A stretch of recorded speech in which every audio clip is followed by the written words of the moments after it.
Tefsiri Muyesser. Nisa suresi. Eûzu billahi mineşşeytanirracim.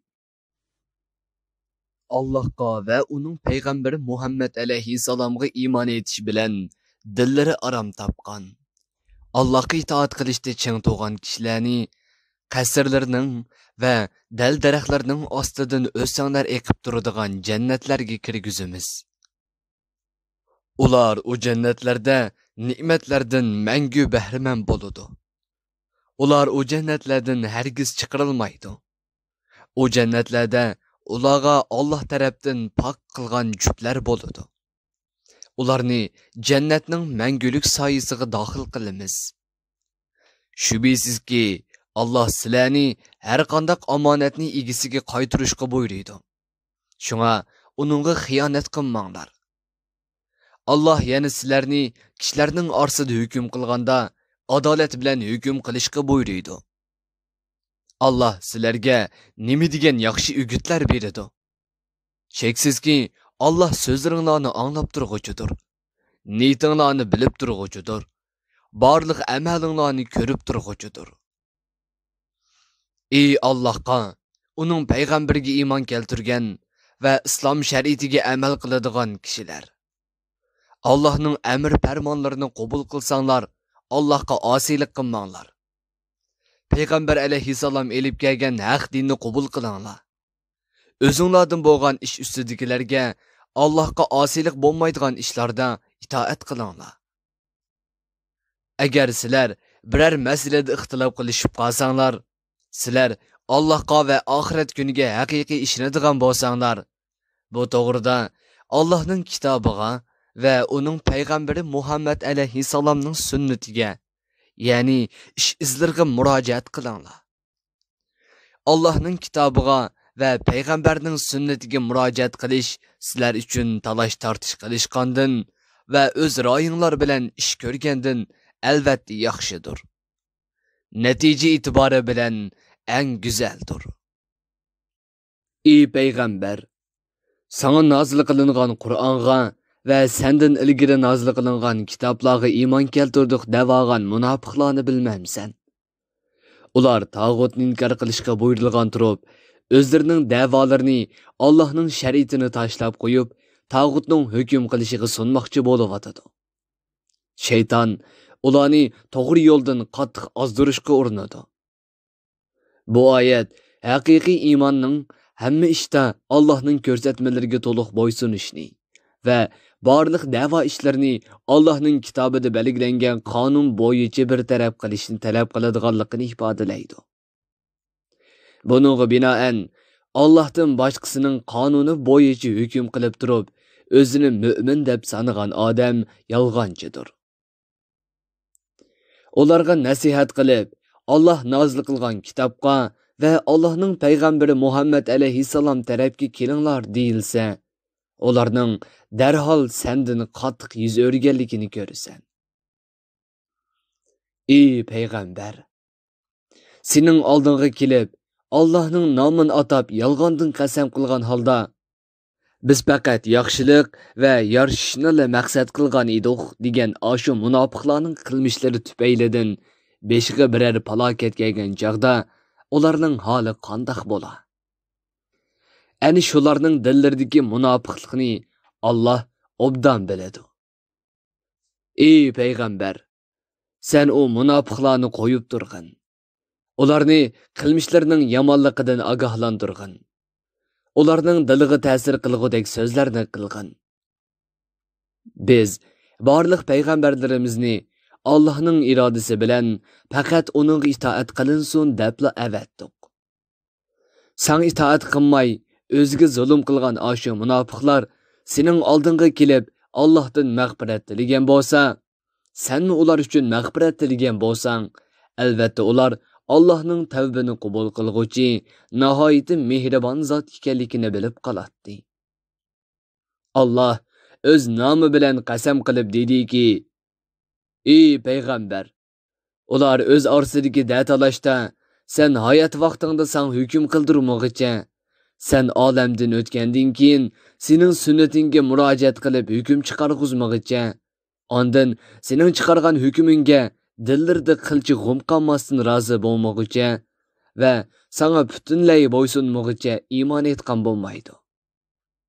Hayotlikning hamma sohalarida to'liq rozimanligi bilan Allohning kitobi va payg'ambar alayhissalomning sunnati bo'yicha ish ko'rish haqiqiy iymonning ifodasidir. Agar biz Allohning kitobini qo'yib, saxta ilohlarga hukm qildirmoqchi bo'lgan ashu munofiqlarga o'zinglarni o'ldiringlar yoki yurtinglardan chiqib ketinglar deb amr qilgan bo'lsak, ularning ozg'inisidan boshqasi buni ijro qilmaydi. Agar ular o'zlariga qilingan vaz nasihatga amal qilsa edi, albatta bu ular uchun nihoyatda yaxshi bo'lgan bo'ladi va iymoni texmo mustahkam bo'lgan bo'ladi. Ularga dunyo va oxiratda katta ajr ato qilgan va ularni to'g'ri yo'lga yetaklagan bo'ladi. Kimki Allohning amriga va Allohning payg'ambari Muhammad alayhissalomga itoat qilsa, ana shular katta martabalarga erishadi. Ular Allohning ne'matiga erishgan payg'ambarlar bilan e'tiqod, amal va gap so'zda iymoni mukammal bo'lgan rostchil kishilar bilan, Alloh yo'lida shahid bo'lganlar bilan va solih mu'minlar bilan jannatda birga bo'ladi. Ular nima degan yaxshi jannat hamrohlari. Bu fazli karam faqatla Alloh tarafidan bo'ladi. Alloh bandalarining barliq ahvolini va kimning yaxshi amal qilib katta mukofotga loyiq bo'ladiganligini obdan biladi. Ey mu'minlar, dushmanlaringlarga qarshi to'liq tayyorlik holatida hoshyor va ehtiyotchan bo'lib turinglar. Urushqa turkum bo'lib yoki hammanglar bir bo'lib chiqinglar. Shubhisizki, oranglarda urushga chiqmay qolib qoldiganlarmi, qasdan qilib qilishga da'vat qiladigan munofiqlarmi bor? Agar sizlarga biror talofat yetib qolsa, u munofiqlar xushallikdan Alloh meni saqlabdi. Har nima bo'lsa, men ashu talofat kuchirganlar bilan birga bo'lmabdiman deydi. Agar sizlarga Allohning fazlidan biror zafar ato qilinsa, u hasratlanib, go'yo sizlar bilan uning o'tirsida ko'rinishda hech bir do'stlik yo'qdekla. Koshki menmi ashular bilan birga bo'lgan bo'lsam-chu, albatta menmi nusrat va g'animat jihatdan cho'ng bir muvaffaqiyatga erisharkanman deydi. Shunga dunyo manfaatidan voz kechib, oxiratligini ko'zlaydigan kishilar Alloh yo'lida jihad qilsin. Kimki Alloh yo'lida xolis jihad qilib o'ldirilsa yoki g'alaba qilsa, biz uningga katta mukofot ato qilamiz.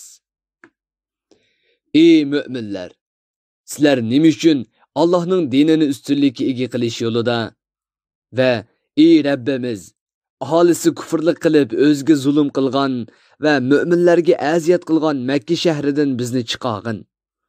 O'z dargohingdan bizga ishlarimizga ega bo'ladigan, zolimlarga qarshi bizga yordam beradigan bir madadkorni ato qilgin deb duo qilayotgan ojiz ayollar va bolalarni qutqizish yo'lida jihad qilmaysizlar.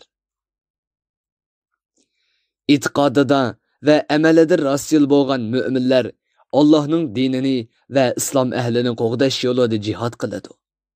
Kofirlar bo'lsa, gunoh va yer yuzida bozg'unchilik qilish yo'lida urush qiladi. Ey mu'minlar, shaytonga agishib, uningga itoat qilgan kofirlar va mushriklar bilan urush qilinglar. Sheksizki, shaytonning o'z agash kuchilariga planlab bergan hiyla mikrlari ojizdir. Ey payg'ambar, ashu kishilarning qilmishini bilmamsan. Jihad qilishga ruxsat qilinishdan ilgari ularga mushriklar bilan urush qilishdan qo'linglarni yig'inglar. Sizlar farzlarni to'liq o'rindab, namozni mukammal o'qinglar. Zakat beringlar deyilgan edi.